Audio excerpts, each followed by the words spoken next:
My grandfather and 7 of his brothers and 3 sisters, they migrated from the South, Roberta, Georgia, to Chicago. This building here is my grandfather's very first purchase when he moved to Chicago. But not only is it special because it was his first purchase, this is where I was born. Huge church family. We all grew up in the church. That was the strength and backbone of our spirituality. 2 of my uncles were pastors of churches, and my grandfather was a pastor. He was a union representative for the Glazers local number 27. These folks put the glass in the big high-rise buildings throughout Chicago. In addition to that, my grandfather owned over 20 commercial buildings across the west side of Chicago. I was the tool belt holder, and I was his assistant when the boiler went out in the big buildings, and he's down underneath and he's cranking things up, and I had to hand him an Allen wrench or a hammer or a screwdriver. Lots of memories in the basement where I had never seen a massive boiler encased in brickwork. And so that's, I guess, my longest memory of my introduction to real estate.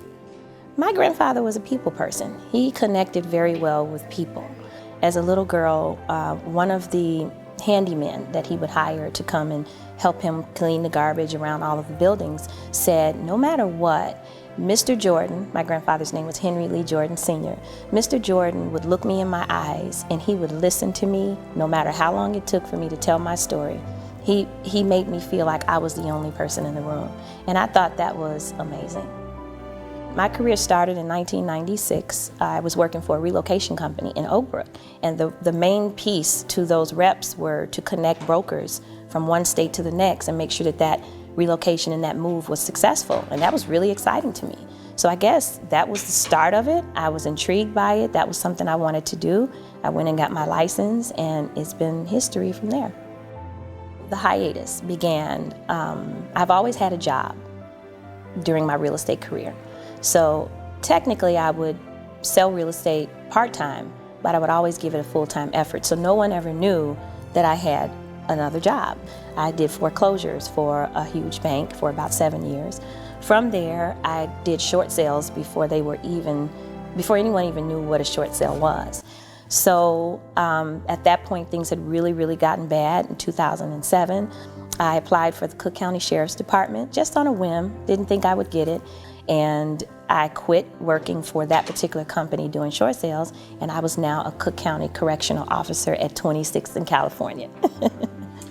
So I was with the Cook County Sheriff's Department for about 5 years and thought, oh, I'm a little bored, I need to do something different. And I got a job working at the Illinois Department of Corrections as an assistant to the director.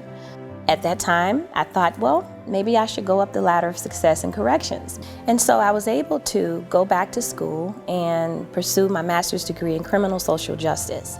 It's helped me because I've learned how to research. I'm such a research guru. I've learned how to work with teams. I've learned so many things about how to do a thesis, how to present a case.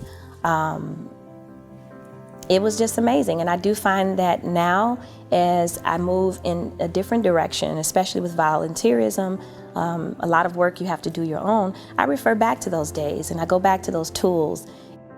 My grandfather had this one last building that he just unfortunately wasn't able to sell prior to his death, which fell on my grandmother. Now you got this 16-unit building with 3 commercial spaces, and what do we do during a recession and a real estate collapse? So while I'm in corrections, I walked my grandmother through that entire process, and that was the time when I figured, you know what, I need to get back into this industry because this is really what I love to do. So being a parent and how it helps me, that's my why. I have an amazing daughter, Temple, who everyone knows affectionately as the Bug. I am the example. I am the model to teach her hope, to teach her about hard work, dedication, leadership.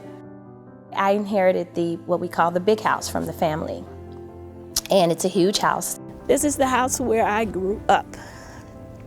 And all of the years, all of my experiences, college, marriage, having my daughter, going back to school, corrections, real estate, I have experienced so much. And my daughter, from time to time, will do treasure hunts, and she'll go into different parts of the house. Over the years, she's been there 45 years, and she'll find something. And so she found this, and she said, "Mom, what is this? You owned your own real estate company?" And she said, "Why don't you do that again?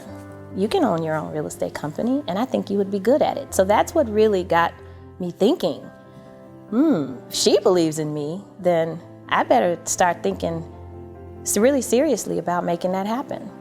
When I made the decision, it was really, really a leap of faith. Me believing in myself, people believing in me, and just saying, just do it. What Women's Council means to me is leadership.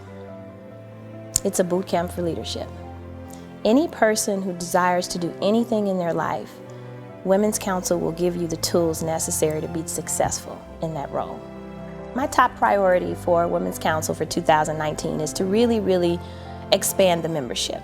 And my goal would be to really share the experience beyond our typical borders of River North. I'm going to share this experience with the South Side, share this experience with the West Side. I want to really expand and grow the membership so that people know that what I've gotten and what Women's Council has done for me in my career, that opportunity exists for them as well.